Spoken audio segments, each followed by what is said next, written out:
बिस्मिल्लाहिर्रहमानिर्रहीम अस्सलाम वालेकुम। Welcome back to C S S Nexus. आज का जो डॉन एडिटोरियल हम डिस्कस करने जा रहे हैं वो है पेइंग द प्राइस, मतलब कि किसी चीज़ का खमियाजा भुगतना। The freak hello storm that swept across northern Pakistan on Wednesday. Freak का मतलब होता है अनयूजुअल, हेल स्टॉर्म का मतलब होता है यालाबारी का स्टॉर्म, तूफ़ान। दैट स्वेप्ट अक्रॉस, जो फैल गया पूरे northern Pakistan on Wednesday, Wednesday को पूरे नॉर्थर्न पाकिस्तान में। क्या किया उसने? Claiming lives and causing destruction, लोगों की ज़िंदगियां ले ली और डिस्ट्रक्शन कॉज की, डिवास्टेशन कॉज की। इंडिकेट्स, शो करता है how climate chaos is fast becoming our new normal. Show करता है कि जो क्लाइमेट की अनसर्टेनिटीज़ हैं, एक्सट्रीम इवेंट्स हैं, कैसे हमारे लिए न्यू नॉर्मल बनते हुए जा रहे हैं। Social media was awash, awash का मतलब होता है फ्लडेड, भर गया था, with video showing golf ball sized icy projectiles damaging vehicles and solar panels in Islamabad. कहते हैं कि जो सोशल मीडिया था वो भर गया था वीडियो से। कौन सी वीडियो से? गोल्फ बॉल के साइज़ जितने जो है ना बर्फ़ के गोले आ रहे थे आसमान से, जिन्होंने डैमेज किया व्हीकल्स को, गाड़ियों को और सोलर पैनल्स को इस्लामाबाद में। फ्लैश फ्लड्स, फ्लैश फ्लड का मतलब होता है कि सडनली किसी जगह पे फ्लड आ जाता है। Disturbing traffic on Peshawar Torkham highway, जिससे डिस्टर्ब होती है, ख़राब होती है क्या चीज़? पेशावर तोरखम हाईवे पे traffic. And standing crops in Punjab and KP suffering damage, जबकि जो फसलें तैयार थी, खड़ी थी कटाई के लिए पंजाब में और केपी में, उनको भी काफ़ी ज़्यादा डैमेज हुआ है। This month alone has seen weather swings that defy historical precedent. जिस तरह मूड स्विंग्स होते हैं कि कभी आपका मूड अच्छा है, कभी आपका बुरा है, इसी तरह वेदर स्विंग मतलब कि कभी वेदर अच्छा है, कभी वेदर बुरा हो जाता है अचानक से। नई हिस्टोरिकल एग्जांपल दी है, जिस तरह का हमने स्टॉर्म फ्लड देखा, हेल स्टॉर्म देखी कल, तो उसने जो है ना ये चीज़ क्लियर कर दी है कि अब वेदर बहुत ज़्यादा एक्सट्रीम होने लगा है। और जिस तरीके का डोनाल्ड ट्रंप ने बयान दिया था लास्ट ईयर अपने, जब नेक्स्ट टेन्योर में थे, प्रीवियस टेन्योर में, तो उन्होंने कहा था कि क्लाइमेट चेंज इज़ मिथ। तो ये मिथ तो नहीं है। खैर, अगर ऐसे की बात की जाए जिस तरह 2025 में इंग्लिश ऐसे आया है कि frailty that name is no more women, इस तरह हो सकता है climate change is not a myth but a reality. तो कमीशन कुछ भी दे सकता है। हम अपने एडिटोरियल पे फोकस करते हैं। Just days earlier the Met Office warned of an intense heat wave gripping much of the country. कुछ दिन पहले ही जो मेट्रोलॉजिकल हमारा ऑफिस है, उन्होंने बताया था कि जो हीट वेव होंगी, इस इंटेंस हीट वेव होंगी कंट्री में, with temperature in Sindh and Balochistan forecast. और फोरकास्ट किया था, प्रेडिक्ट किया था कि जो टेम्परेचर है वो 6 से 8 डिग्री अबोव देन एवरेज होगा। कहाँ पे? सिंध और बलूचिस्तान में। Drought like condition in large part of the southern Punjab and Sindh has already raised fear about failing wheat yields. कहते हैं ड्रॉट लाइक कंडीशन, यानी कैद साली की कंडीशन जो हो रही है बहुत सारे साउदर्न पंजाब के एरिया में हो रही है, और सिंध तो ऑलरेडी डर रहा है कि उसकी वीट की यील्ड कम ना हो जाए। क्यों? While strong gust and hail have now damage crops in KP as well. जबकि जो तेज़ हवाओं और जो यालाबारी है, इन्होंने क्या किया है कि केपी में भी क्रॉप्स को डैमेज किया है। Pakistan, it is clear, is trapped in a relentless cycle, intense cycle of climate volatility। मतलब कि अब ये क्लियर है कि पाकिस्तान फंस चुका है इंटेंस क्लाइमेट चेंज में। The contrast between these extremes from drought to heat waves to destructive storms paint a troubling future. कह रहे हैं कि ये जो एक्सट्रीम इवेंट है, जिसमें कहत साली है, हीट वेव्स हैं और स्टॉर्म है, ये बड़ा डार्क फ्यूचर प्रेडिक्ट कर रहा है। इससे बड़ा डार्क फ्यूचर सामने नज़र आता है, डार्क फ्यूचर एंटिसिपेट होता है। Compounding these challenges is the disheartening global shift in the climate policy. ये सारे जो चैलेंजेस हैं इनसे हमें ग्लोबल शिफ्ट नज़र आ रहा है क्लाइमेट पॉलिसी में। द रिसर्जेंस का मतलब होता है रिवाइटलाइज होना, रिवाइवल होना, दोबारा से आना। किस चीज़ का? Of climate scepticism has led to roll back of critical climate finance commitments. Scepticism का मतलब होता है डाउटफुल।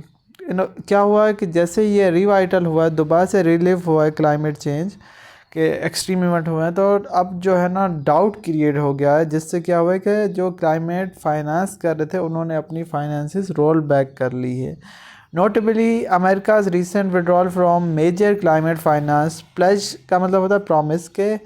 नोटेबली ये हम देख सकते हैं कि जैसे अमेरिका में डोनाल्ड ट्रंप की हुकूमत ने विड्रॉ कर लिया है क्लाइमेट फाइनेंस से, जो उन्होंने वादे किए थे उनसे।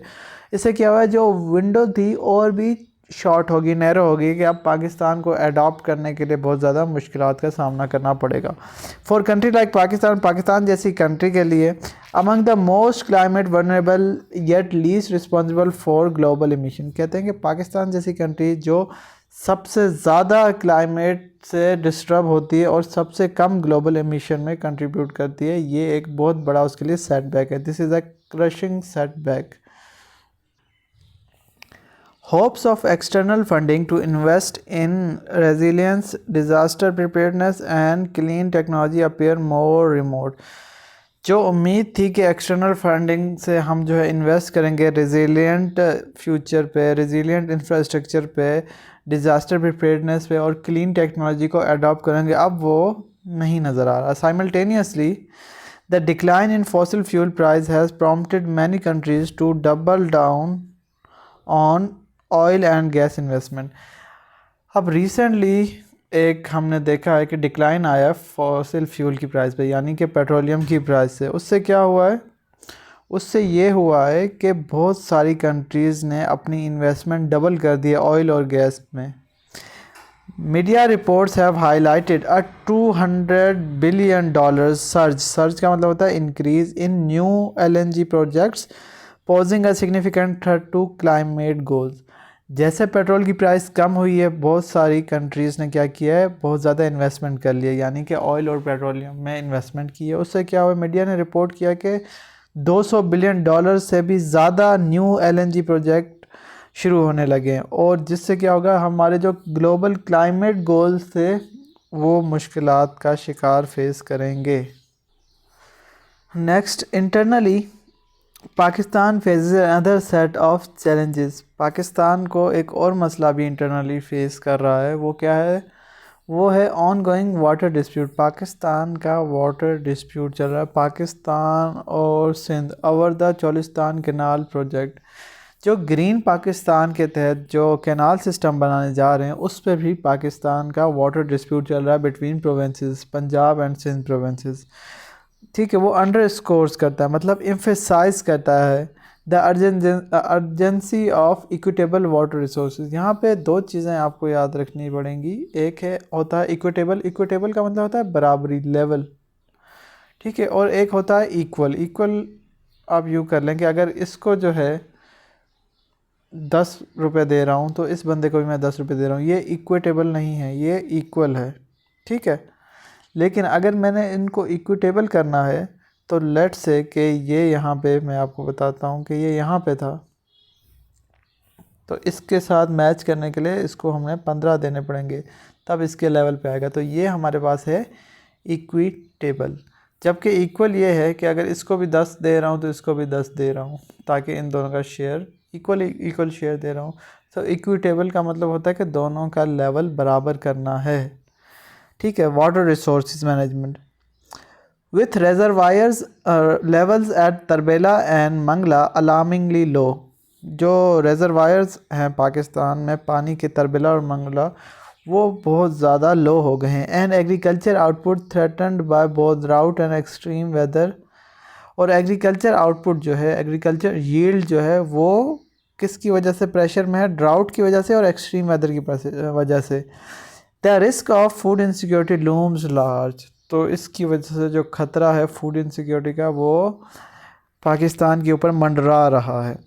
डिस्पाइट दिस ग्रिम का मतलब होता है serious outlook, Pakistan must respond with clarity and urgency. Pakistan को क्लियरिटी गोल सेट करने होंगे और अर्जेंटली, ये नहीं कि काफ़ी टाइम ले ले तो फिर जो है बहुत इशू हो जाएगा पाकिस्तान के लिए। टाइमली इसको मैनेज करना पड़ेगा क्राइसिस, और क्लियरिटी के साथ कि उसने लॉन्ग टर्म प्लानिंग करनी पड़ेगी। It can not afford to rely on undelivered pledges का मतलब वादा होता है, और वो उन वादों पे रिलाई नहीं कर सकता जो कभी वफा ही नहीं होंगे। और assume that relief will come from, और इस बात पे भी नहीं रह सकता कि भाई बाहर से हमें कोई रिलीफ मिलेगा, एड मिलेगी। A national climate action plan must be urgently updated. जो हमारा नेशनल क्लाइमेट एक्शन प्लान है उसको अपग्रेड करने की ज़रूरत है और इनएक्टेड करने की ज़रूरत है, यानी इनएक्टेड का मतलब होता है लागू करने की ज़रूरत है। This include better forecasting for such event. इसमें क्या क्या शामिल है?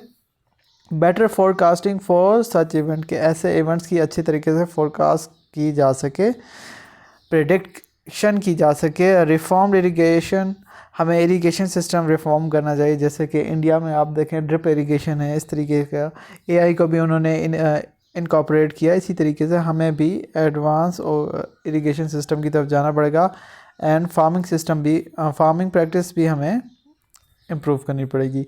And serious water conservation effort, पानी को प्रोटेक्ट करने के लिए, कंजर्व करने के लिए सीरियस एफर्ट्स करनी पड़ेंगी।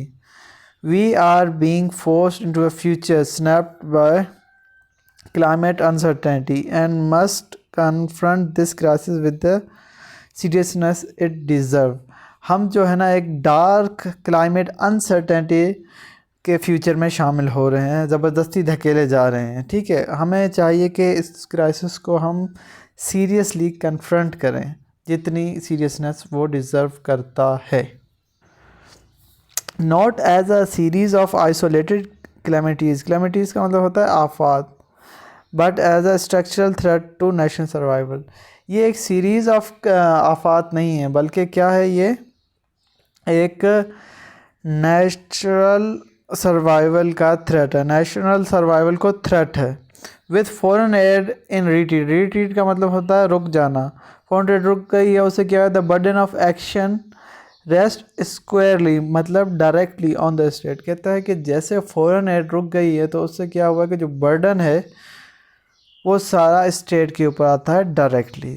Thank you for watching this video. अपनी कमेंट में हमें ज़रूर बताएं कि आपको ये हमारी वीडियोस कैसी लगती हैं, और हमारी वीडियोस को ज़रूर लाइक करें। Don't forget to share, subscribe and like. अल्लाह हाफ़िज़।